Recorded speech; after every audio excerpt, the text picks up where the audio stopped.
है ना। तो अगर आपका बेस 50 है, बेस क्या है, 50 है, तो क्या कंडीशन बनेगी, दोनों नंबर कम होंगे, दोनों नंबर ज्यादा होंगे, एक सम होगा, एक इवन होगा, एक ऑड होगा, या फिर एक बेस से ज्यादा होगा, एक बेस से कम होगा।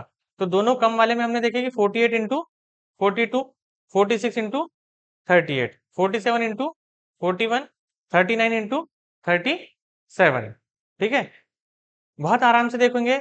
ये 50 से कितना कम है, 2। ये 50 से कितना कम है, 8। क्या कहीं लिखने की जरूरत है इसको, 8 का इंटू 2 में करो कितना आएगा, 16। यहाँ पे आपने 16 लिख दिए। ठीक है, ये कितना कम है, 2।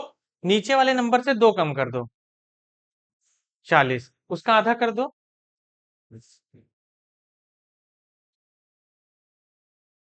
यहाँ कितना कम है, 4।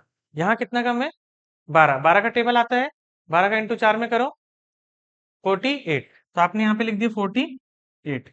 ठीक है, ये कितना कम है, 4। 38 में से 4 को माइनस कर दो, उसका आधा कर दो, 17। यहाँ पे देखो ये कितना कम है, 3। ये कितना कम है, 9। 9 का टेबल आता है, 9 इंटू 3 करो 27। 3 कम है, 41 में से 3 को माइनस कर दो, 38। 38 का हाफ कर दो, 19।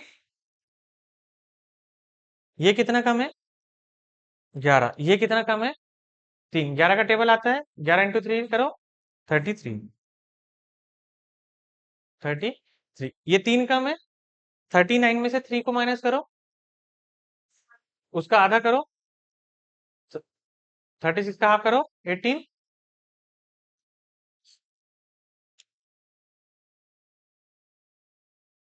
कितने देर में है, एक आप लोग में किसी ने भी पेन का यूज किया इसमें, नहीं। सिर्फ 25 तक के टेबल लर्न होने से आपके कैलकुलेशन पूरे आसान है।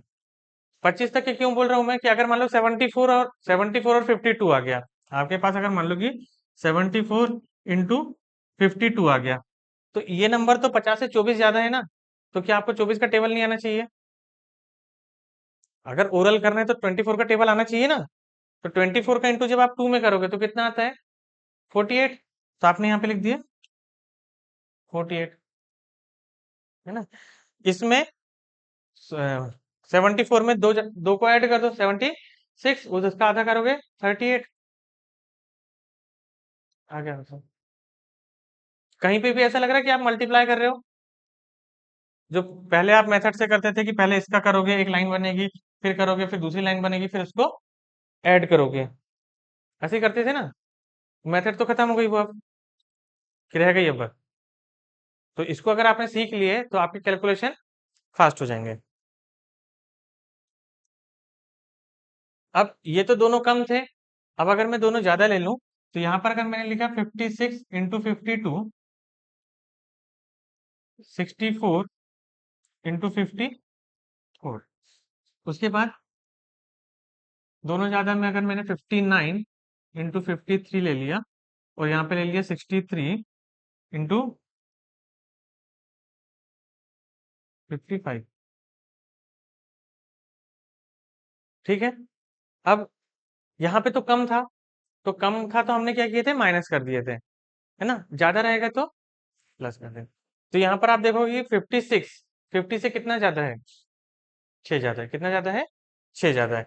ये कितना ज्यादा है, 2। 6 का इंटू 2 में करो 12, यहाँ पे आपने 12 लिख दिए।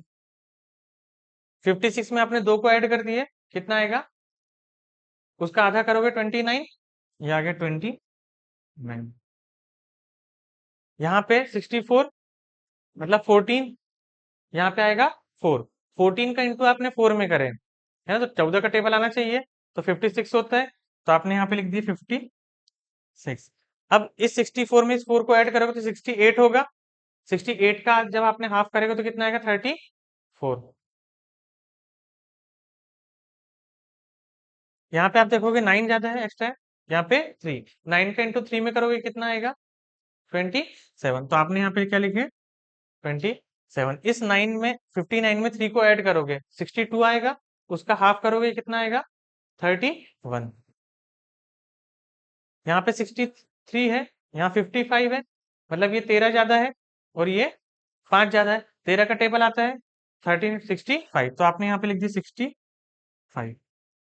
अब 63 में 5 ऐड करोगे तो कितना होगा? 68 होगा। 68 का हाफ करोगे तो 34 होगा, तो ये हो गया 34।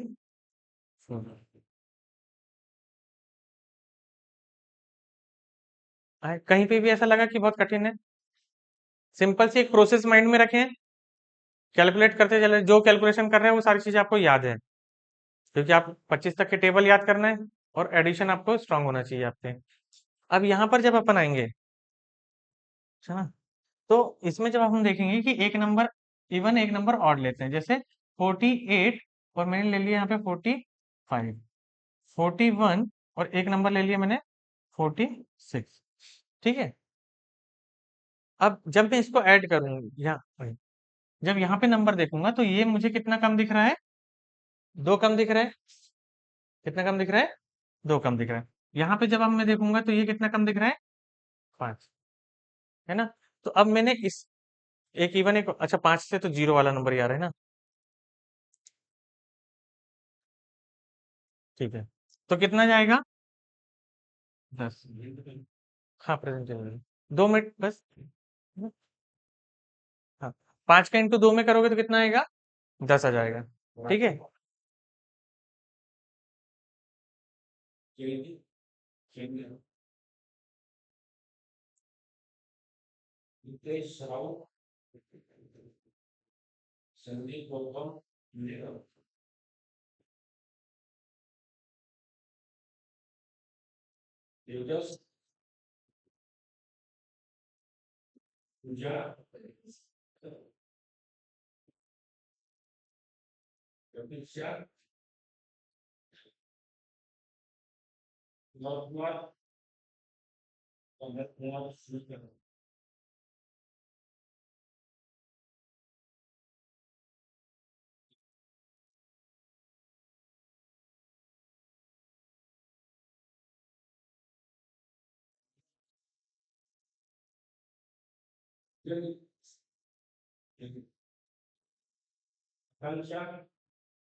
नहीं नहीं नहीं, उनका नहीं है। नहीं नहीं, उनका नहीं है, नहीं। उनका दूसरे इसमें है। हाँ। सर मेरा मोबाइल चार्जिंग में लगा हुआ, तो ला दीजिए प्लीज। देखो अब यहाँ पे एक नंबर आपके पास सम है, एक विषम है। इसमें प्रॉब्लम क्या होती है कि 48 कितना कम है? 2। ये कितना कम है? 5। तो यहाँ पहली प्रोसेस में तो आपका ये 10 आ गया बराबर। ठीक है। लेकिन जब आप देखो कि यहाँ से 45 में से 2 को माइनस करोगे, 45 में से 2 को माइनस करोगे तो कितना आएगा? 43। अब ये 43 का हाफ करोगे आप तो 21.5 आएगा। अभी तक आपको नंबर पूरा मिल रहा था 21.5, तो आप यहाँ पर ऐसे 21.5 ऐसा लिखोगे तो गलत हो जाएगा आंसर। होगा नहीं होगा? तो इसको सिंपल क्या करना है, बस यही बात को ध्यान में रखना है कि अगर पॉइंट आता है आपके पास तो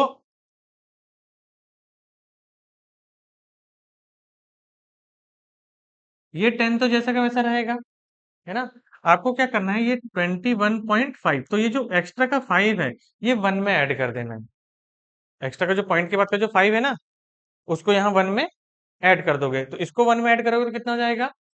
6 हो जाएगा। तो आपका आंसर जो आएगा वो आएगा 2160, ये राइट आंसर है।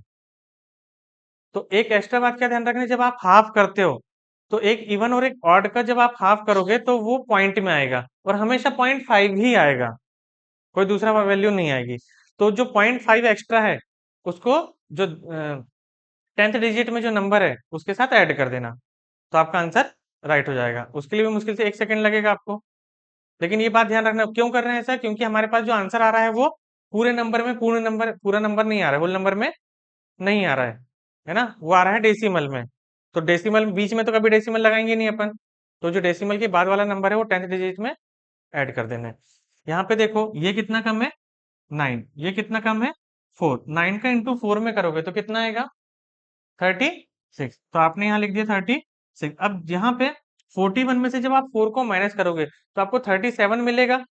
अब 37 का हाफ करोगे तो 18.5 आएगा। तो आपको मालूम है मेरा 18 और ये 3 को 5 ऐड करोगे तो 8 और ये 6, तो आपका आंसर ई आ जाएगा, क्योंकि 18.5 था ना, तो 5 को 3 में ऐड कर दिए, 8 हो गया, तो 8, 18, 86 ये आपका आंसर है।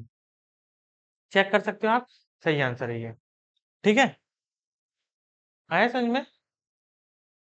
इसी में अगर मैं ज्यादा नंबर ले लूं,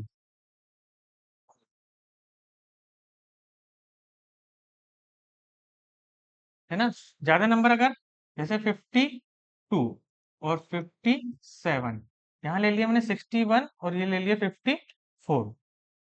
ठीक है, एक सम एक विषम है और दोनों बेस से ज्यादा है, यही कंडीशन हो सकती थी। यहाँ पे जब मैंने देखा तो ये आ गया 2 ज्यादा और ये आ गया 7, तो 7 का इंटू 2 में करोगे तो कितना आएगा, 16। ठीक है, 57 में जब मैंने 2 को ऐड किया तो 59 होगा। अब 59 का जब आप हाफ करोगे तो 29.5 आएगा। तो 29 और 0.5 है तो इसको 6 कर दोगे तो 2964, ये आपका आंसर हो जाएगा। ये 1 में 5 ऐड कर दोगे तो 2964 आ गया। यहाँ जब आप देखोगे तो ये होगा 11 और ये होगा 4, 11 का इंटू 4 में करोगे तो 44 आ जाएगा। अब 61 में अगर मैंने 4 को ऐड किया तो 65 आएगा। तो 65 का हाफ कितना होगा, 32.5। तो इसमें अगर मैंने 5 को ऐड कर दिया तो 32, 5 को ऐड करेंगे तो 94, और यही आपका राइट आंसर है। अभी तक जितने कैलकुलेशन किए उसमें से कौन सा आंसर गलत है कोई आंसर गलत, एक भी गलत नहीं है, पूरे आंसर सही है उसके। ठीक है, क्लियर हो गया कॉन्सेप्ट इसमें। अब जब आप हम आते हैं तो एक ज्यादा और एक कम।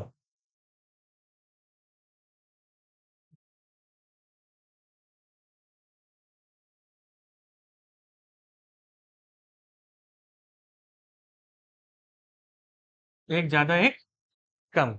अब एक ज्यादा एक कम, जैसे आपका बेस अगर 50 है, बेस अगर 50 है तो एक ज्यादा नंबर अगर मैंने ले लिया तो यहाँ लिया मैंने 48 और यहाँ ले लिया मैंने 56। एक ज्यादा है और एक कम है, तो जब मैं ये देखूंगा तो ये तो दो कम है और ये 6 ज्यादा है, तो 6 दूनी कितना होता है, 12। लेकिन ये प्लस और एक माइनस में है, तो प्लस और माइनस का जब आपस में इंटू करते हो आप तो आंसर प्लस में आता है कि माइनस में आता है, माइनस में आता है। तो मतलब ये तो -12 है, तो क्या आप यहाँ पे -12 लिखोगे क्या, नहीं लिख सकते। तो अगर -12 नहीं लिख रहे हैं तो फिर हम क्या करते हैं, इसको 100 से डिफरेंस देख लेते हैं। 100 से क्या देख लेते हैं, डिफरेंस देख लेते हैं। तो 100 से जब इसका डिफरेंस देखोगे तो यहाँ पे तो 88 आ गया, यहाँ पे कितना आ गया, 88 आ गया। अब उसके बाद जैसा करते थे कि 48 में या तो 6 को प्लस कर दो या 56 में से 2 को माइनस, क्यों, क्योंकि ये कम है इसलिए माइनस और ये ज्यादा है इसलिए।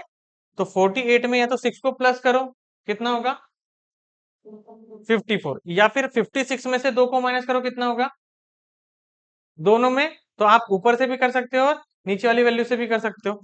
तो 54 का जब आप हाफ करोगे तो कितना आएगा, 27। लेकिन आपने 100 से डिफरेंस देखे थे, तो 100 से डिफरेंस देखे थे इसलिए 27 से एक कम करोगे तो कितना आएगा, 26। यही आपका राइट आंसर है। तो थोड़ी सी दिक्कत काइम में होती है जब एक ज्यादा और एक कम रहता है, लेकिन उसके पहले के तो सारे आंसर सही है। एग्जाम में आपको इतने बड़े कैलकुलेशन भी करने की जरूरत नहीं है ना। आप लोग जब अभी मैथ्स की क्लासेस देखोगे, यूट्यूब वगैरह में देखोगे, तो वहां पे आपको एक कॉन्सेप्ट सिखाते हैं, यूनिट डिजिट। क्या सिखाते हैं, यूनिट डिजिट, सुने हो नाम यूनिट डिजिट कॉन्सेप्ट का, है ना। तो यूनिट डिजिट में कौन सा नंबर मिलता है आपको, आखिरी का इकाई का अंक मिलेगा। लेकिन अगर मैं बोलूं कि मैं आपको जो मेथड बताऊंगा उसमें लास्ट के 2 डिजिट मिलेंगे, हो सकता है यूनिट डिजिट में आपके 2 ऑप्शन में यूनिट डिजिट सेम हो सकता है, नहीं हो सकता है। तो लेकिन अगर आप कुछ ऐसी मेथड सीख लो कि जिससे आपकी 2 डिजिट निकल जाए, तो आपके सवाल और आसान हो जाएंगे। आपको पता चलेगा कि लास्ट के जिसमें 2 डिजिट ये है वही आपका आंसर है। कभी भी अगर मान लो कि आप कैलकुलेशन कर रहे हो और इस तरीके का सवाल आए कि अपन कंपाउंड इंटरेस्ट अगर चक्रवृद्धि ब्याज निकाल रहे हैं, अगर आपको ये बोला जाता है कि 10 लाख रुपए की कोई अमाउंट है ना, इस पे पहले साल 108%, पहले साल 8%, या फिर कोई जनसंख्या है, जनसंख्या वाले सवाल आते हैं एग्जाम में कि जनसंख्या इतनी बढ़ रही इतनी कम हो रही है। हाँ, तो अगर मान लो कि जनसंख्या वाला अगर आपके पास कोई सवाल आया कि बोले कि किसी जो नगर है उसकी जनसंख्या जो है वो 10 लाख है, पहले साल ये 5% से बढ़ती है, पहले साल क्या होती है, 5% से बढ़ती है, उसके अगले साल ये 2% से कम हो जाती है, उसके अगले साल 2% से कम हो जाती है। तो आप लोग जब उसको करोगे तो आप इसको 105/100 करोगे और इंटू फिर 98/100 करोगे, करेंगे नहीं करेंगे। अब जब आप इसको सॉल्व करोगे तो कहीं ना कहीं आपको ये कैलकुलेशन मिलेगा। लेकिन मैं अगर बोल लो कि यहाँ पर देखो 10 लाख है, तो किसी भी नंबर में एक का इंटू करने पे कोई फर्क पड़ने वाला है क्या? नहीं, मतलब आपका जो आंसर होगा इन दोनों का प्रोडक्ट ही होगा, होगा नहीं होगा? जो भी आंसर होगा इन दोनों का गुणा करने पर जो वैल्यू आएगी वही आपका आंसर होगा। इतनी चीज फिक्स है। तो अगर आप देखोगे कि ये 100 से कितना कम है, 2 कम है, ये कितना ज्यादा है, 5, तो 5 का इंटू 2 में करो कितना होगा, 10 होगा। लेकिन आखिरी में तो जीरो आपको मिलेगा ही, आखिरी में जीरो तो मिलेगा, तो हमको उसके पहले वाला नंबर मिल जाए तो हमारा आंसर इजी हो जाए, होगा नहीं होगा? तो 100 में से 10 को माइनस कर दो, तो जो भी ऑप्शन में आखिरी में 90 वाला दिख रहेगा उसमें टिक लगा देना, आगे बढ़ जाना, 100% आंसर सही होगा। कहीं पे भी कैलकुलेशन किए, था कोई कैलकुलेशन? नहीं था, क्योंकि आपके पास 4 ऑप्शन रहेंगे, 4 ऑप्शन सेम रहेंगे क्या? अलग अलग रहेंगे। कोई 2 ऑप्शन भी सेम सही आंसर कोई 2 ऑप्शन में देगा क्या? नहीं, एक ही जगह देगा। अगर आप यूनिट डिजिट से देखोगे तो हो सकता है आखिरी में 80, 70, 60 इस टाइप के अगर नंबर दिख रहे हैं, तो आप तो बोलोगे सर लास्ट में तो सब में जीरो जीरो है, तो यूनिट डिजिट से कैसे कैलकुलेट कर लेंगे? लेकिन अगर 2 डिजिट मिल रहे हैं तो आसान हो गया। क्यों करे अपने? क्योंकि एक नंबर बेस से ज्यादा तो एक बेस से कम है, तो अगर एक नंबर बेस से ज्यादा और एक नंबर बेस से कम है तो 100 से डिफरेंस देख लो, जो डिफरेंस होगा वही लास्ट के डिजिट आएंगे, जो डिफरेंस होगा वही लास्ट के डिजिट है। तो आपको पूरा सवाल करने की जरूरत नहीं है। क्या है इसमें? है क्या? नहीं है। एक क्वेश्चन बहुत बार रिपीट हुआ है उसे चक्रवृद्धि ब्याज का, कि एक जनसंख्या जो है वो 2%, 2.5% और 3% से बढ़ती है। कितने कितने से? 2%, 2.5% और 3%। तो 2% का जब आप करोगे तो वो 10, आ जाओ, 102/100 हो जाता है, और 2.5% होगा 102.5/100, और तीसरा जो जाएगा इंटू 103/100। ये कैलकुलेशन में तो फंस जाओगे ना? नहीं फंसोगे? फंसेंगे नहीं फंसेंगे? तो ऐसे कैलकुलेशन को करने के लिए आपको ये दिख रहा है यहाँ 102 और 103, इसका इंटू तो आपका ओरल हो जाएगा, आएगा नहीं आएगा?